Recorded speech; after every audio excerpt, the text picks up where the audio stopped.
मुळात हा संघर्ष जो आहे तो इस्रायल विरुद्ध इराण होता, पण इराण आतापर्यंत जो आहे प्रत्यक्ष युद्धामध्ये उतरला नव्हता आणि त्याची ती प्रॉक्सी आहे ती आपण ज्याला म्हणतो की हमास, हिजबुल्ला आणि हुती यांच्या मार्फत जो आहे एक प्रकारे इराण इस्रायल विरुद्ध त्या ठिकाणी संघर्ष करत होता। पण मागच्या काही आठवड्याच्या घटना आपण जर पाहिल्या तर इराणच्या हद्दीमध्ये घुसून हमासच्या इस्माईल हानियेची त्या ठिकाणी हत्या होते। एवढंच नाही तर अत्यंत महत्वाचा असा हिजबुल्लाचा जो महत्वाचा लीडर आहे त्याचा सुद्धा खात्मा हा मागच्या काही दिवसांमध्ये इस्रायलने त्या ठिकाणी केला होता।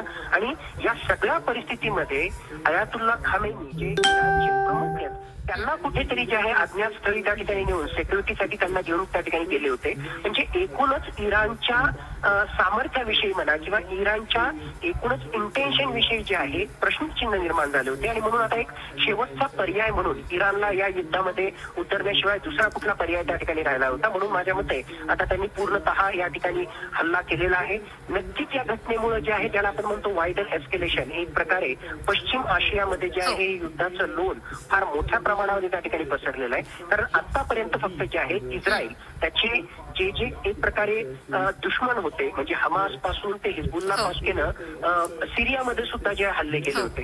एकूणच ही सगळी परिस्थिती पाहता आता या युद्धाचं लोण आणखी फार मोठ्या प्रमाणावर पसरलेलं आहे हेच या घटनेवरून स्पष्टपणे आपल्याला दिसून येत आहे। सतीशजी, आपण बघितलं तर गेल्या काही दिवसापासून इस्रायल लेबनॉनवर देखील मोठ्या प्रमाणामध्ये हल्ले करत आहे, तिथे देखील मोठ्या प्रमाणामध्ये नुकसान होत आहे, जीवितहानी होतीये। आता इराणनं देखील सहभाग घेतलेला आहे, इराणकडून देखील आता जोरदार प्रत्युत्तर देण्यात येत आहे। त्यामुळे या संघर्षाचे या युद्धाचे आंतरराष्ट्रीय स्तरावर कसे परिणाम बघायला मिळणार आहेत?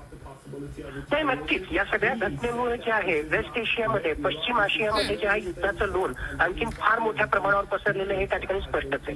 मुळातच इस्रायलने जे आहे त्यांची भूमिका अत्यंत स्पष्ट केली होती की 7 ऑक्टोबर 2023 नंतर ज्यावेळेस त्यांच्यावर हल्ला झाला त्याच्यानंतर आरपारची लढाई आम्ही लढणार अशा प्रकारची भूमिका इस्रायलने घेतली होती। म्हणून कुठल्याही ह्युमन राईट्सचा किंवा कुठल्याही आंतरराष्ट्रीय मानकांचा विचार न करता अमेरिका आपल्या बाजूला आहे हे इस्रायलला पूर्णपणे माहित होतं आणि आपल्या देशाच्या सुरक्षिततेसाठी कुठल्याही हद्दीपर्यंत जाण्याची इस्रायलची तयारी होती। आणि म्हणूनच पहिले हमासचा बंदोबस्त केला आणि नंतर त्यांच्या नॉर्दर्न बॉर्डरला असणाऱ्या या हिजबुल्लाचा सुद्धा जो आहे बंदोबस्त त्यांनी पूर्णपणे करण्यामध्ये एक प्रकारे यशस्वीता मिळवली होती।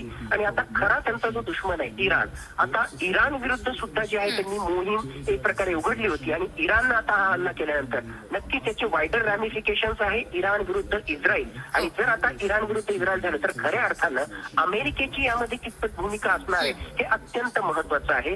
जर अमेरिका सरळ या युद्धामध्ये ओढला गेला तर माझ्या मते या युद्धाचं लोण खूप मोठ्या प्रमाणामध्ये पसेल। खरोखरच इराणला प्रत्यक्ष किंवा अप्रत्यक्षरित्या रशियाची त्या ठिकाणी मदत मिळते का, बाकीचे रशियाचे मित्र राष्ट्र आहेत त्यांची याला त्या ठिकाणी मदत मिळते का, हे सगळं येणाऱ्या काही दिवसांमध्ये पाहणं अत्यंत महत्वाचं ठरणार आहे। नक्कीच ही अत्यंत महत्वाची घटना आहे। वेस्ट एशिया तर जो आहे यामध्ये कोरतळून निघणारच आहे, पण एक प्रकारे जे आहे जगामध्ये सुद्धा या घटनेचे जे आहे अत्यंत विपरीत परिणाम होणार आहेत।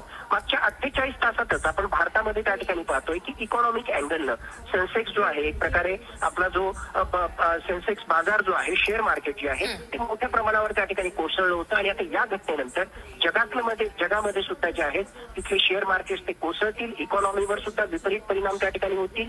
जितक्या कमीत कमी काळामध्ये हा संघर्ष आटोपता होईल किंवा त्यामध्ये जे आहे एक प्रकारे जागतिक दबावामधून नक्कीच सतीशजी, तर इराण आणि इस्रायलचा हा संघर्ष खरं तर सुरू झालेला आहे, त्यामुळे या